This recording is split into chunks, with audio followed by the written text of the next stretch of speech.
அனைவருக்கும் வணக்கம். இதுதாங்க விதை வர்ற கரிப்பலா. அந்த விதை வராத கரிப்பலா ஒன்று இருக்குது, விதை வர்ற கரிப்பலாவும் இருக்குது. விதை வராதுலேயுமே நாட்டு ரகம் இருக்குதுங்க, ஹைபிரிட்டும் இருக்குது. அதே மாதிரி விதை வர்றதுல ஹைபிரிட் எல்லாம் இல்லை, நாட்டு கரிப்பலா காய்ங்குது. இதுக்குள்ள விதை இருக்கு. இதை இப்போ நம்ம அறுத்து பார்க்க போறோம். இது சுகுணம்மா தோட்டத்தில் இருக்குதுங்க மரம். அவங்க 2 காய் கொடுத்தாங்க. இது பழுக்காதுங்க, இப்படியே பச்சையாகவே கீழே விழுந்துரு. இதில் என்ன ஸ்பெஷல்னு கேட்டால், இதனுடைய விதையை சுட்டு சாப்பிட்டா அவ்வளவு சூப்பராக இருக்குங்க. இப்போ அறுத்து காமிக்க போகிறோம். உங்களுக்கு கிட்ட காமிங்க பால். இப்போ அறுத்து பார்த்துக்கலாம் உள்ள எப்படி விதை இருக்குதுன்னு நீங்களும் தெரிஞ்சுக்கலாம்ல. அறுக்க தேவையில்லைங்க, அப்படியே பிக்சரில் இது பழமாட்டம் ஆகிடுது. இந்த அளவுக்கு விதை இருக்குமுங்க. இது காய் ஃபுல்லாக விதை தான். இதை சமைக்கணுன்னா நம்ம விதை ஊறுறதுக்கு முன்னாடி பிஞ்சு காயாக இருக்கிலேயே எடுத்து சமைச்சிடணும். இது வந்துடுதுன்னா விதை சமைச்சு சாப்பிட்லாங்க. விதை பாருங்க. இந்த பலாப்பழத்தை, இந்த கரிப்பலா காயை நானே இப்போ தான் முதல்ல பார்க்குறேன். அதனால் நம்ம இது வரைக்கும் பார்த்தது இல்லைங்க. மரத்தையும் பார்த்ததில்லை, இந்த காயும் பார்த்ததில்லை.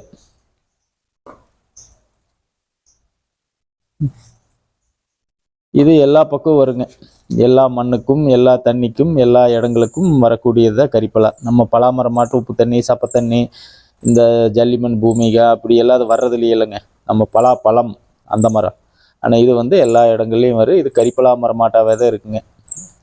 இது உயரம் பார்த்ததுன்னா போகுங்க, ஒரு 20 அடி 30 அடி உயரம் கூட போகு. நல்லா நிறைய காய்க்குமுங்க. ஒன்று வச்சிட்டோம்னா அப்பப்போ விதை எடுத்து சுட்டு சாப்பிட்டுக்கலாம்.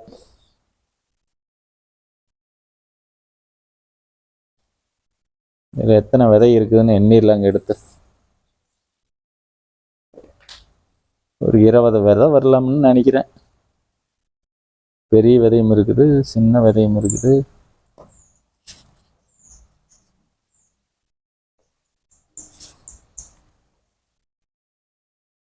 பார்த்ததுன்னா நம்ம இதனுடைய விதை பார்த்தா அசோக மரத்து விதை மாதிரி இருக்குதுங்க. நம்ம ஒரிஜினல் அசோக மரத்து விதை இந்த மாதிரி தான் இருக்கு.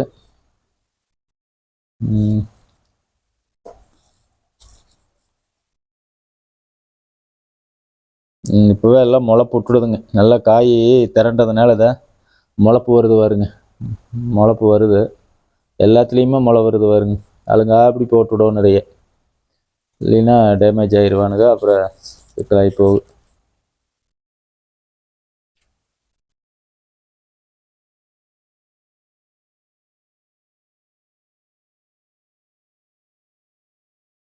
இந்த கண்ணை எல்லாத்துக்கும் ஜூன் மாதம் கிடைக்கி. இதை ட்ரையல் பார்க்க போகிறேன். அடுத்த வருஷத்துலேருந்து நிறைய எடுத்து போட்டு எல்லாத்துக்கும் கொடுத்துர்லாங்க. ஆனால் நம்ம கமர்ஷியலாக போயிட்டுருக்கிறதா அந்த வெரைட்டி தான் போயிட்டுருக்குதுங்க. அந்த விதை இல்லாமல் வர்ற நாட்டு ரகம் நல்லா போகுது, நல்லா சுவையாக இருக்குது. உங்களுக்கு பிரியாணி அதுலேயே பொரியல் இந்த மாதிரி எல்லாம் செஞ்சால் நல்லா இருக்குங்க. ஆனால் இதுவும் நம்ம ஆவணப்படுத்தப்பட வேண்டிய ஒன்று தானே. இத்தனை நாளாக நானே பார்த்ததில்ல. இது நிறைய பேர்த்துக்கு தெரியாதில்லைங்க. இப்படி ஒரு பலா இருக்குது அப்படிங்கிறது தெரிஞ்சுக்கணும்ல. அதுக்காகத்தான் இந்த பதிவு. எத்தனை விதை இருக்குதுன்னு எண்ணியில் 2 4 6 8 10 12 14 16 18 20 22 24 26 29 30 33 விதை இருக்குதுங்க. இப்போ ஆவரேஜாக உங்களுக்கு ஒரு 25லேருந்து 30 விதை எல்லா காயிலையுமே இருக்குது. உங்களுக்கு கிடைச்சாலும் எடுத்து போட்டு பரவலாக்குங்க. இது ஒரு நல்ல மரம் தான்.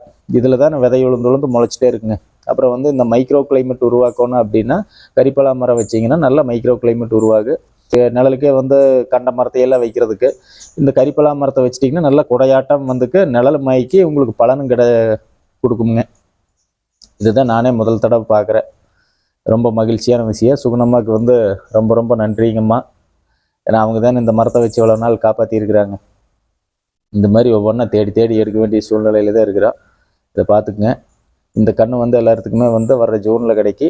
நன்றி, வணக்கம்.